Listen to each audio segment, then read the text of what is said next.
Você provavelmente já ouviu que a Idade Média foi uma época de repressão sexual absoluta. E se eu te disser que o sexo, naquele período, não era só um tabu moral, mas uma verdadeira arma de controle social, político e religioso? Mais que um assunto íntimo, o sexo era visto como uma questão de salvação ou danação eterna, um campo de batalha onde se decidia quem era puro, quem era perigoso e quem merecia viver. Hoje eu quero mostrar como o sexo foi pensado, regulado, temido e usado na Idade Média. Durante muito tempo, a história se concentrou em batalhas, reis, tratados e economia de um modo geral. A vida íntima ficou relegada a uma espécie de obscuridade decente, como se falar de sexo fosse indigno da história com H maiúsculo. Foi apenas nas últimas décadas que historiadores começaram a iluminar aquilo que sempre esteve ali: o corpo, o desejo, o medo, a culpa. Na Idade Média, isso se torna ainda mais central, porque a gente está falando de uma sociedade profundamente moldada pela Igreja Católica. Não só como uma instituição religiosa, mas também como uma força moral totalizante, presente na lei, na política, na família e na consciência individual. Como mostra Jeffrey Richards em Sexo, Desvio e Danação, a mentalidade medieval era marcada por uma oscilação constante entre dois extremos: o erotismo e o ascetismo, o prazer e a negação absoluta da carne. Era um mundo atravessado por expectativas apocalípticas, medo do juízo final e uma obsessão profunda com o pecado. Nesse contexto, o sexo deixava de ser um ato privado. Ele se tornava um problema teológico, jurídico e social. No pensamento cristão medieval, a sexualidade era vista de uma forma profundamente negativa. Não ambígua, negativa.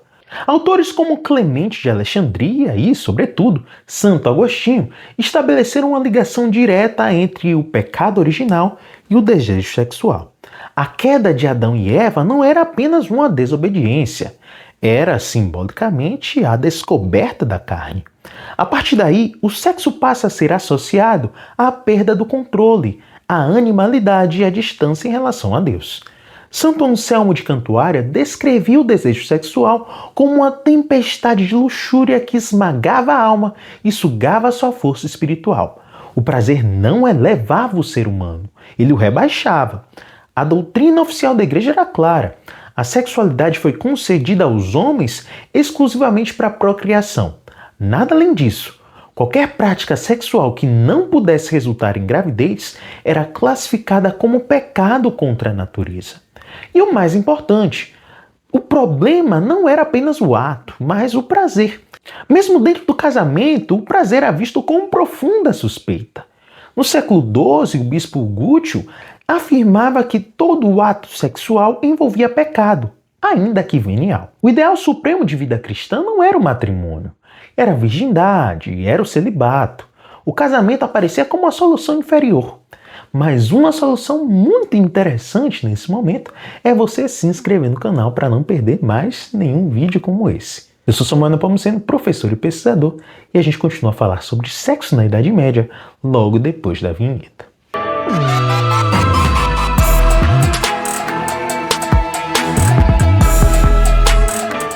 A partir do século IX, a Igreja iniciou um longo processo de sacralização do casamento. Aquilo que antes era um contrato familiar passou a ser transformado em um sacramento religioso, sob controle clerical. Dois elementos se tornaram fundamentais para validar a união: consentimento individual e a consumação física.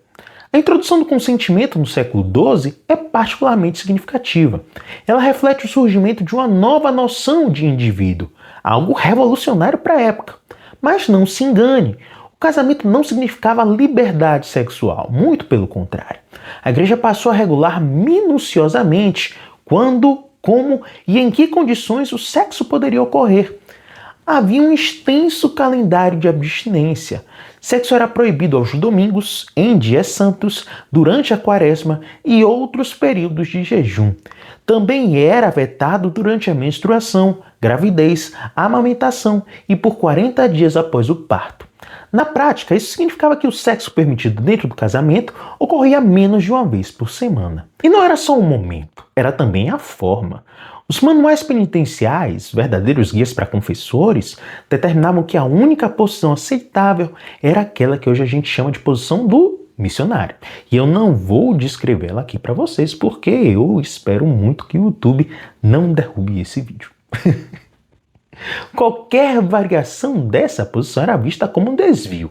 O coito dorsal, com a mulher por cima, era punido com 1 ano de penitência, por ser considerado contrário à natureza e por inverter a hierarquia de gênero. Sexo oral e anal eram severamente condenados, muitas vezes classificados como tentativas de contracepção. Para a igreja, o sêmen tinha um destino sagrado, e qualquer desperdício era pecado grave. O sexo deveria ocorrer à noite, de forma discreta, preferencialmente com os corpos parcialmente cobertos. O recado era claro. O sexo era necessário, mas profundamente vergonhoso. Tudo aquilo que escapava à lógica da procriação era lançado em uma categoria ampla e ameaçadora, a sodomia. E aqui é importante entender, sodomia não significava apenas homossexualidade masculina. Ela incluía masturbação, sexo anal, oral, bestialidade, qualquer ato em que o sêmen não cumprisse sua função reprodutiva. A masturbação, embora universal, passou a ser vista com crescente gravidade no final da Idade Média. Jim Gerson, no século XV, descrevia como um vício abominável, porta de entrada para pecados ainda maiores. As punições iam de jejuns rigorosos a longas penitências. A homossexualidade, por sua vez, foi tratada de maneira particularmente muito ruim. Não como identidade, mas como um hábito vicioso. No início, as punições eram espirituais, mas a partir do século XII, com a redescoberta do direito romano e o fortalecimento das monarquias, a repressão se tornou muito grande. Reis como Eduardo I na Inglaterra e Luís IX na França decretaram a pena de morte na fogueira para os chamados sodomitas.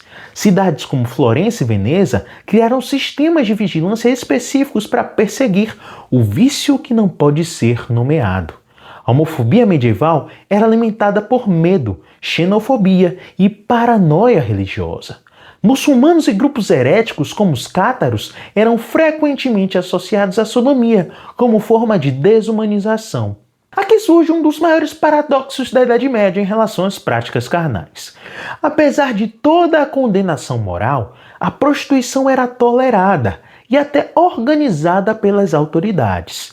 Seguindo a lógica de Santo Agostinho, a prostituta era vista como um mal necessário. A ideia era simples. Sem prostitutas, o desejo masculino ameaçaria as mulheres honestas. Por isso, no final da Idade Média, a gente vê a municipalização dos bordéis. Cidades como Toulouse e Dijon administravam oficialmente suas boas casas. Ao mesmo tempo, as prostitutas carregavam a marca da infâmia. Eram obrigadas a usar roupas distintivas, cordões vermelhos ou braçadeiras brancas, como judeus e leprosos eram. Assim como judeus e leprosos, elas eram segregadas, vigiadas e excluídas dos espaços sagrados. Por fim, é impossível entender o sexo medieval sem perceber seu uso político. Grupos considerados ameaças à ordem cristã eram sistematicamente acusados de desvios sexuais. Hereges eram acusados de orgias demoníacas, judeus eram descritos como sexualmente monstruosos, leprosos eram vistos como portadores de uma lascívia insaciável. Esse processo atinge seu ápice no processo que ficou conhecido como caça às bruxas. O Maleus Maleficarum afirmava que toda bruxaria nascia do desejo carnal feminino. O sexo se tornava literalmente um pacto com o diabo. A Idade Média não foi uma era de conflito permanente entre o desejo humano e um sistema intenso de controle da carne. O sexo era o campo de batalha onde a igreja e as instituições sociais que naquele momento existiam tentavam impor ordem a um mundo que parecia sempre à beira do caos. Talvez a melhor analogia aqui seja de uma represa bem rígida. Toda a energia vital precisava ser canalizada para um único fim: a procriação no casamento. Qualquer vazamento era visto como uma ameaça de destruição. Entender isso nos ajuda a perceber que muitas das nossas angústias, culpas e moralismos atuais não nasceram ontem. Eles têm raízes profundas plantadas sob as catedrais e alimentadas pelo medo da danação eterna. A história do sexo no período medieval não fala apenas do passado, ela fala de muitos de nós. Se você gostou desse vídeo, eu recomendo fortemente a leitura do livro Sexo, Desvio e Danação, de Jeffrey Richards. Ele foi a fonte para a elaboração desse vídeo. E por falar nisso, acho que você vai gostar muito desse vídeo aqui, na qual eu também trato um pouquinho sobre o tema. Até a próxima dose da história.